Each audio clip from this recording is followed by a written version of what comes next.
Good morning, everyone. We're going to begin with some brief remarks from Chief of Staff Mark Meadows, and he'll be giving you all an update on Phase 4 negotiations. Good morning. As you know, over the last several days, we've been having conversations on Capitol Hill, Secretary Mnuchin and myself, with Democrat and Republican leaders, both in the House and the Senate. Last night, we concluded a meeting with Senator Schumer and Speaker Pelosi a little bit before 10 o'clock.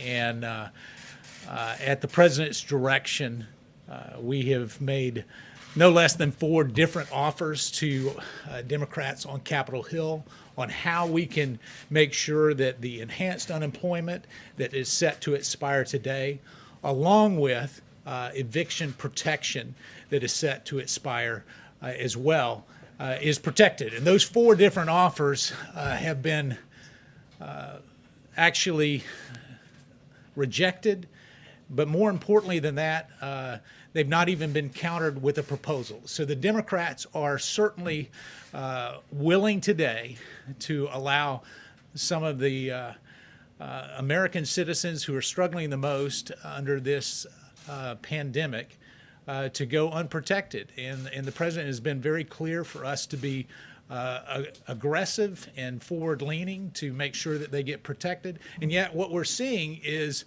politics as usual from Democrats up on Capitol Hill. It surprises me that when we talk about compassion and caring about those that truly are in need, that a temporary solution to make sure that unemployment, enhanced unemployment continues, has been rejected not once but multiple times.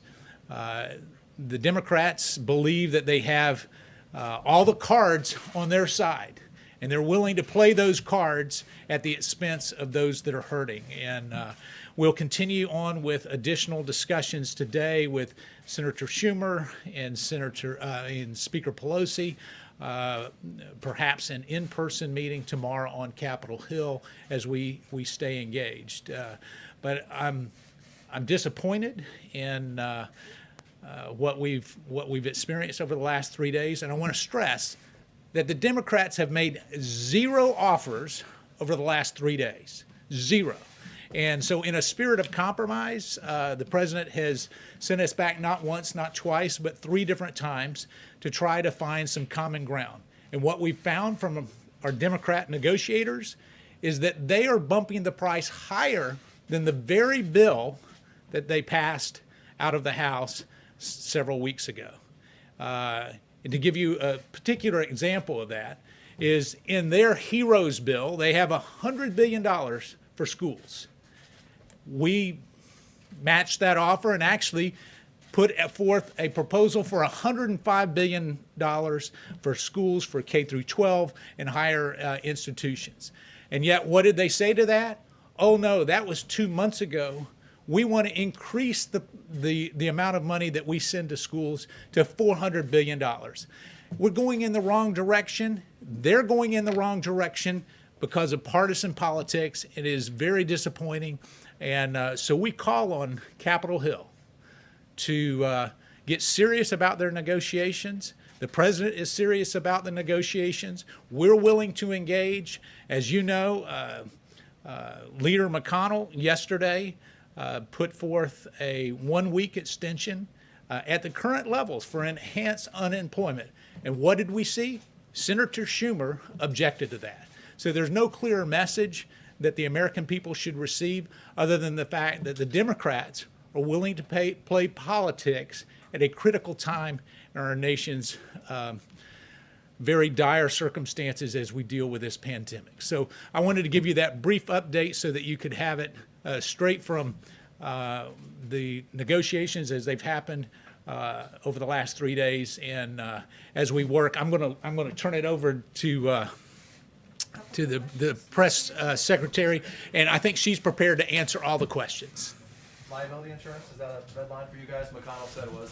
Thank you, guys. I think she'll address that. I'll take your questions in just a moment. The chief has to run to a meeting. But earlier this week, I just wanted to start off with an overview of what we've been doing on COVID. President Trump visited the great state of North Carolina to highlight the important work being done as part of Operation Warp Speed. And thanks to President Trump's leadership, the Trump administration has made substantial investments, including investing in multiple vaccine candidates, with several entering phase 3 clinical trials, including AstraZeneca, Moderna, and Pfizer, providing financial infrastructure for mass manufacturing of potential vaccines, guaranteeing doses of a vaccine will be available for distribution shortly after approval.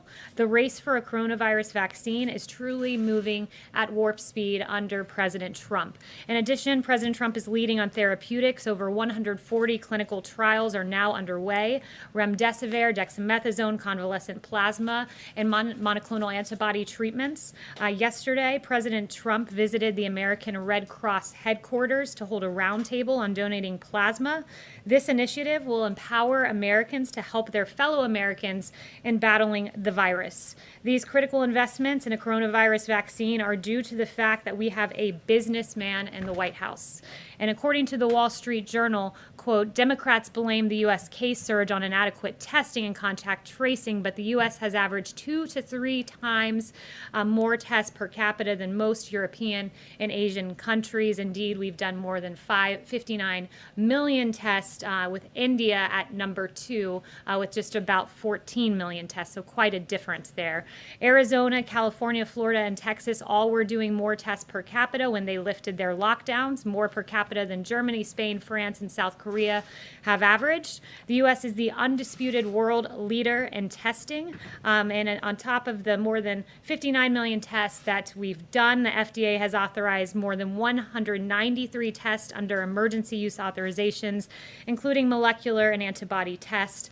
Under the leadership of President Trump, the U.S. is leading the world in safe and effective therapeutics and the rapid development of a potential vaccine. Together, as one American people, we will defeat the invisible enemy. And with that, I will take questions. Paula. Kayleigh, thank you. On Mark's comments about how it's Democrats who won't compromise, Democrats came up with a plan 2 months ago. The Republican plan was just presented on Monday, and in that time, the president has contradicted the Republican plan on the amount of stimulus checks, on student loans. Mitch McConnell threw you guys under the bus on funding for the FBI building. What do you say to the tens of millions of people who are going to lose their benefits when it appears that the real issue is that Republicans cannot agree among themselves, even though they've had months? That's not it at all. In fact, Democrats offered a $3 trillion plan. We have a very specific focus right now, and it's not this comprehensive plan, whether it be the HEROES Act the Democrats proposed that was unserious or the HEALS Act. That narrow focus is this, that Americans are about to lose their unemployment insurance, and this White House, this Chief of Staff, this President, this Secretary of the Treasury have offered several iterations to make sure that Americans who through no fault of their own lost their jobs during this pandemic do not also lose these checks. We've made several proposals, as Mark Meadows just said to you. And how many proposals have the Democrats made? 0. And if you want to know where the Democrats' true intentions lie, look no further than the Martha McSally bill that was presented that would have extended the $600 unemployment insurance. It was rejected by Chuck Schumer, and that was a plan that the president was willing to endorse. The White House What do you say to those that are going to lose $600 a week in unemployment payments that need that money? And also, why didn't you start negotiating earlier, and why only the offer of an extension of 1 week?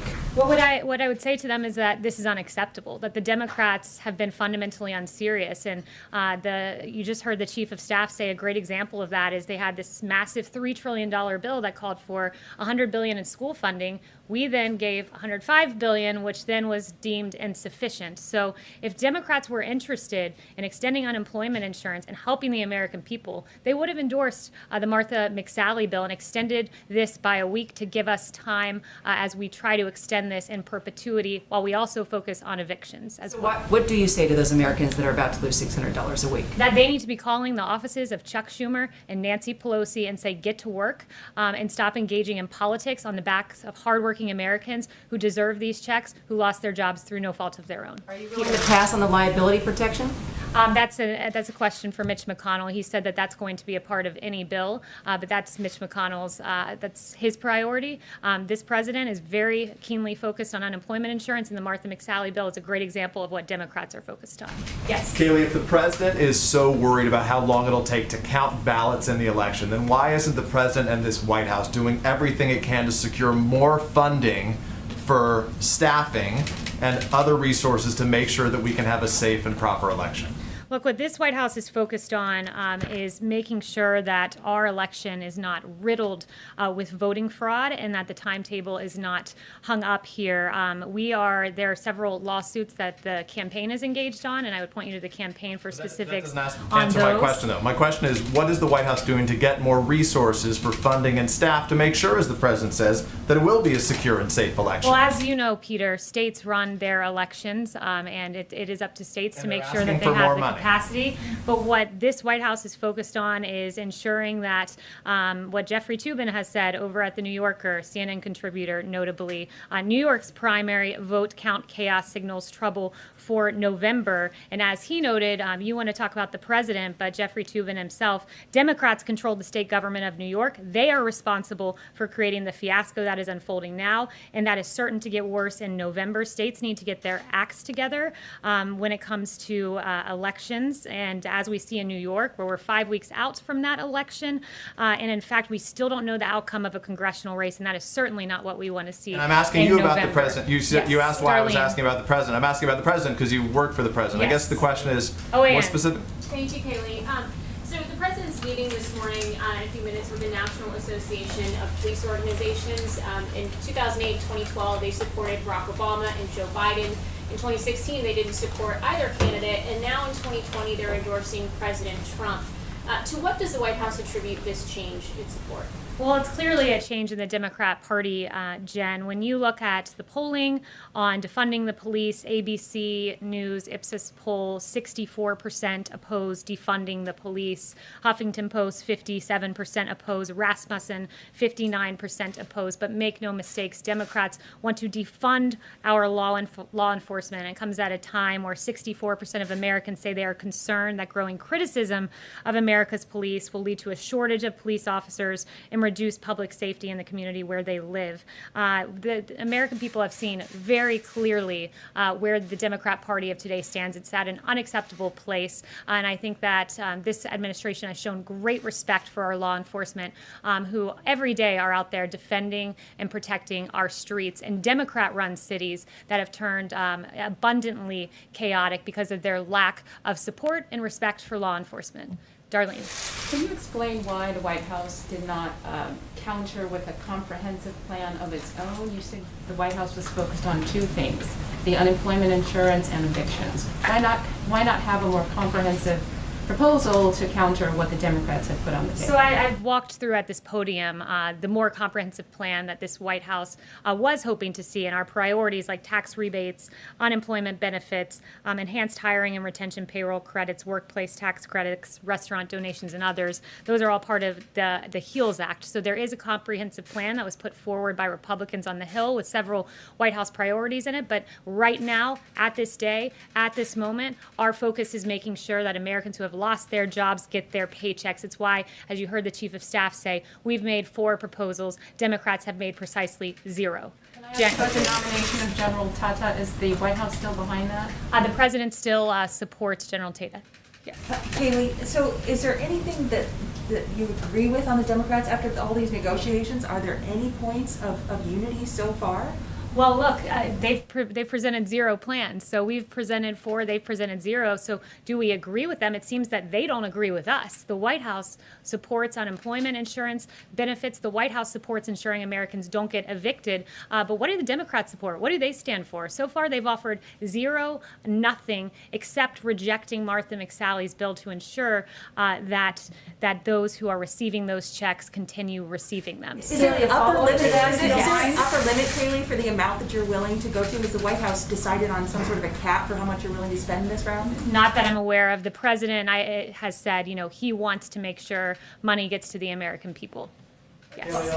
The Trump administration wants $377 million in the coronavirus relief bill for the the long-delayed modernization of the West Wing. How is that a priority in terms of the coronavirus pandemic? You guys talk about priorities. You had the FBI bill, which doesn't seem to have much support from Capitol Hill as well. So two things, and I'm glad you asked that because I do want to give you some details about those two items in particular. When it comes to the FBI building, this has been a long discussed issue. I would note that the 3 previous COVID bills that have been passed had plenty of other things in them that were not related to COVID. One of those examples is the Harbor Maintenance Trust Fund. This is not a red line for us. It was a part of the initial bill, but it is certainly not a red line. The priority, as I've said several times so far, is unemployment insurance, making sure Americans do not get evicted.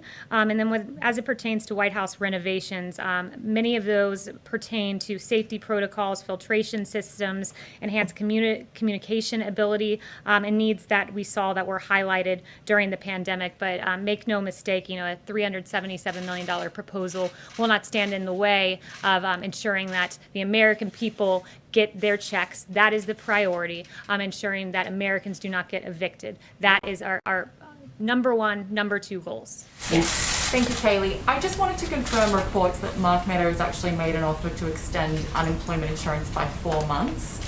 I haven't spoken to him on that precise proposal, but as he's mentioned, there were 4 that were made. Maybe a follow-up question then. I want to change gears and talk to you about Twitter. We reported yesterday that the Israeli government wrote to Twitter's CEO asking him to remove tweets from Iran's supreme leader, Ayatollah Khamenei, calling for the genocide of the Israeli people. The company refused to do that because they said that the tweets were, quote, comments on current affairs. I'm wondering if the White House has a response, given that Twitter has recently begun restricting the president's own tweets for glorifying violence, quote, glorifying violence and spreading misinformation, and if you have spoken to the president about any further action perhaps he's taking on social media companies. Yeah, it's a great question, Ebony. I did see that New York Post story, and I thought it was very eye-opening, and it tells you where these social media companies stand, where they're not willing to assess the Ayatollah Khomeini's tweets, but they are willing to assess President Trump's tweets. It's really appalling, and it just speaks to their overwhelming, blinding bias against conservatives and against this president. And we are taking action. The administration is submitting a petition to the FCC for proposed regulatory changes to hold social media companies accountable for their censorship.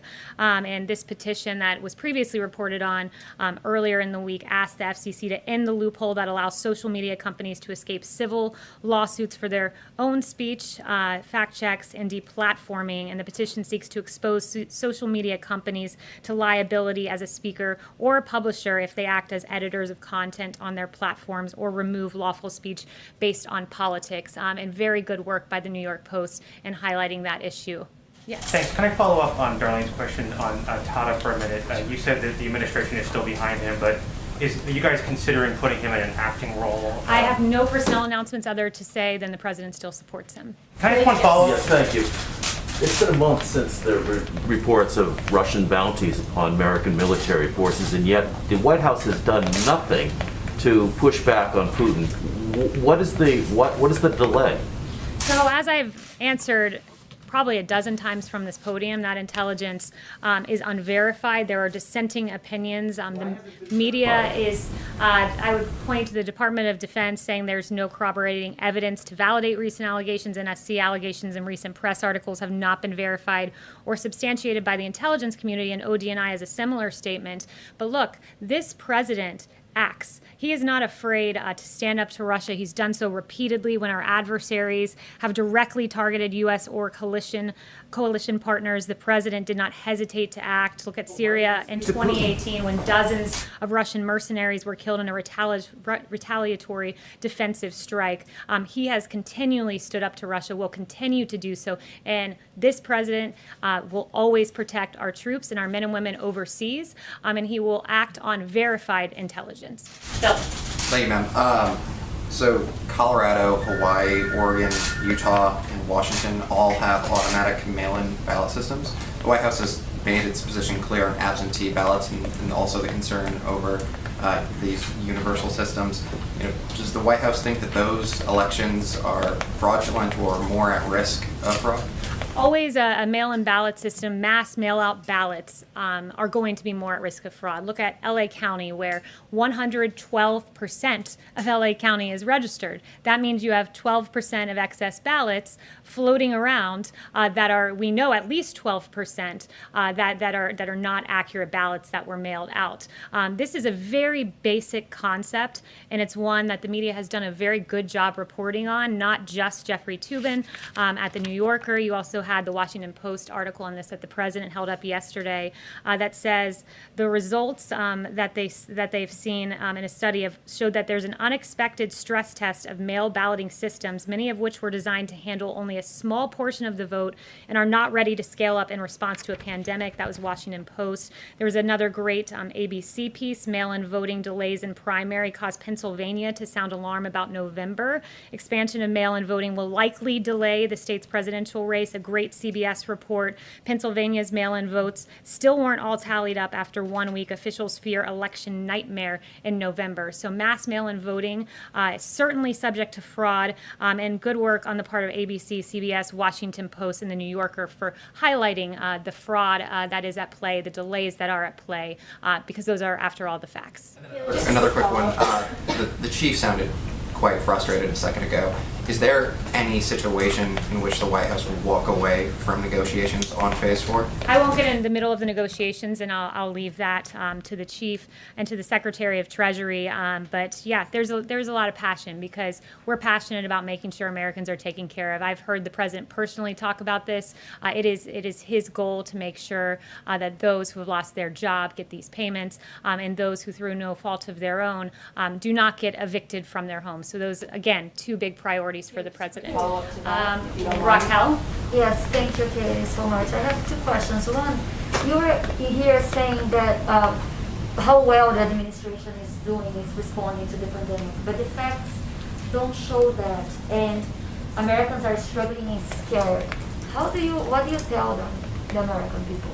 So the one thing I would say is the president's made clear that we're at a place where we want all Americans to make sure that they socially distance and that they make sure they engage in mitigation tactics. And the president's been clear on that. But one of the things I think, as when you look at the United States response, you look at the fact that we were supposed to have a ventilator shortage. In fact, we had a ventilator surplus.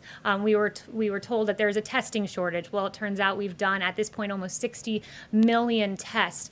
This president led on the development of remdesivir. We just saw this week promising signs from convalescent plasma. Our therapeutics are advanced, I would argue the best in the world. And that's why when you look at, in particular, at the case fatality rate, which the president often talks about, you see that tells a big story. When the U.S. case fatality rate is at 3.4%, the world's is at 4% averaged, and the EU at 9.7%. That is a testament to our therapeutics. But we encourage every American to engage in mitigation efforts. And it's patriotic, as the president said, to wear a mask, especially when you can't socially distance. Hunter. Can I ask another question on the travel ban? Hunter. A travel ban. Travel ban. Yes, there is a movement growing called Love is Not Tourism. Their families and couples separate for a month because of the travel ban. Couples who couldn't be together on their childbirth, or mothers and sons, who are separated during illness. They are asking if the administration could consider a waiver in their cases. I haven't spoken to the president about those specific cases, but this president will always put America first. This president put in place the travel bans to protect American lives, and they've done that. Dr. Fauci acknowledging that the travel bans have saved American lives, and that is our goal at this moment. Hunter. Thank you, Kayleigh. Two quick questions for you. Herman Cain passed away yesterday, and obviously he had tested positive for COVID 9 days after attending the president's rally in Tulsa. Officials there have connected the rally to a spike in cases. Is there any concern that Herman Cain may have contracted coronavirus at the president's rally? And is the task force doing any follow-up to track other potential cases from that event? Look, Herman Cain is the absolute embodiment of the American dream. We are grieved and we are very saddened by his passing. He was raised in Atlanta, Georgia, on a small farm. He left with just the clothes on his back. His mother was a housekeeper, and he rose to be an extremely successful businessman and someone who was who contended for the nomination of our party. And I would refer you to a post on Herman Cain's website, and he says, "I realize," or his website rather, "I realize people will speculate about the Tulsa rally, but Herman did a lot of traveling the past week. I don't think there's any way to trace this to one specific contact that caused the infection. We'll never know." So that, and I will not politicize Herman Cain's passing, and I would just note the great contributions he's made to our society. We'll always remember him, and his legacy will stand. And then just a follow-up on another point. Obviously, the president's tweet yesterday seemed to float the idea of delaying the election.